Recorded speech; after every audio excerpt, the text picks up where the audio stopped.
Hi all, welcome to paintings with AK. இன்றைக்கி நம்ம என்ன பார்க்க போகிறோம்னா, இந்த பில் பாட்டிலையும் பெயிண்ட்டையும் வச்சு தான் ஒரு கிராஃப்ட் பார்க்க போகிறோம். இப்போ வாங்க வீடியோக்குள்ளே போகலாம்.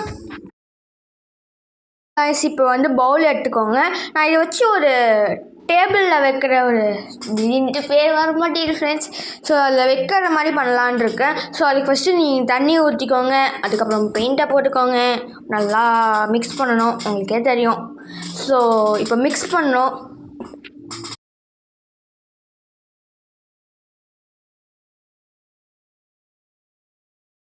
பண்ணி எடுத்துட்டோம்.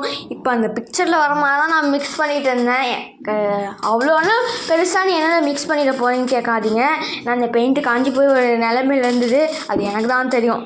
ஸோ இப்போ அந்த இந்த பாட்டில் ஒரு ரவுண்டாக ஒன்று சுற்றி இருந்தது. அதுக்கப்புறம் நம்ம அங்கே ஒரு பிளாஸ்டிக்கில் வச்சுருந்தாங்க, அதெல்லாம் எடுத்துகிட்டு இப்போ நம்ம செஞ்சு வச்சுருந்தோம்ல மிக்ஸ் பண்ணி அந்த தண்ணியில் ஊற்றிடணும். நல்லா கலக்கி தான் ஊற்றினேன். அதை எப்படி சொல்கிறதுன்னு தெரில, ஆனால் நான் கலக்கினது எனக்கு தான் தெரியும். சரி, இப்போ ஊற்றிட்டோம்.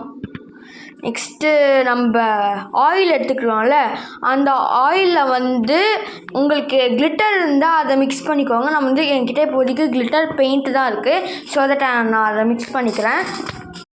ஸோ இப்போ மறுபடியும் நான் மிக்ஸ் பண்ண போகிறேன். நீ நான் திருப்பி அதை மிக்ஸ் பண்ண பெருமையாக சொல்லிப்பியான்னு நினச்சிக்காதீங்க. ஸோ இந்த பெயிண்ட் அந்த மாதிரி காஞ்சில்லை, அதனால் நான் தப்பிச்சிட்டேன். அதுவும் இல்லாமல் இந்த எண்ணெய் கூட மிக்ஸ் பண்ணுறப்ப அந்த பெயிண்ட் ஒரு மாதிரி திட்டாகிடுச்சு. ஸோ நீங்கள் பெயிண்ட்டுக்கு போகிறத விட கிளிட்டர்ஸ்க்கு போகிறதே மேலே நான் நினைக்கிறேன். ஸோ எல்லாத்துக்கும் குறைன்னு சொல்லாதீங்க, இதுதான் உண்மை.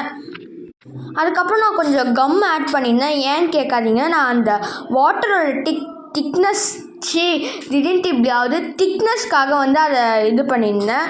ஸோ இப்போ நம்ம ரெண்டுத்தையும் ஊற்றலாம். இந்த கிளிட்டரில் நம்ம பண்ணி வச்சுருந்த எண்ணெயும் இந்த தண்ணி கூட ஊற்றுறப்ப அது தனி லேயராக தான் இருந்தது. நான் ஃபஸ்ட்டு உணர்ச்சி வசப்பட்டு அது என்னென்னமோ பண்ணிட்டேன். ஸோ இப்போ நான் இதுக்கு பெயிண்ட் கொடுத்துட்ருக்கேன். இப்போ தான் நான் சொன்னேன், நான் போட்டு அதை நல்லா கலக்கிட்டேன். ஏன் கலக்கினான்னு எனக்கே தெரில. அது கலக்கினோன்னே என்னாச்சு, அந்த பெயிண்ட்டு சரியாக காஞ்சி போயிடுதுல்ல, அது போய் எண்ணெயோட மிக்ஸ் ஆகிடுச்சு. நீங்கள் போகிறதா இருந்தால் கிளிட்டர்ஸ்கே போங்க, நான் சொன்ன மாதிரி. அது ஏன்னா அந்த கலர்ஸ் ரெண்டும் மிக்ஸ் ஆகாது அவ்வளோவா. ஸோ பாய், மறக்காமல் என் சேனல் சப்ஸ்கிரைப் பண்ணிடுங்க, லைக் பண்ணிடுங்க ப்ளீஸ்.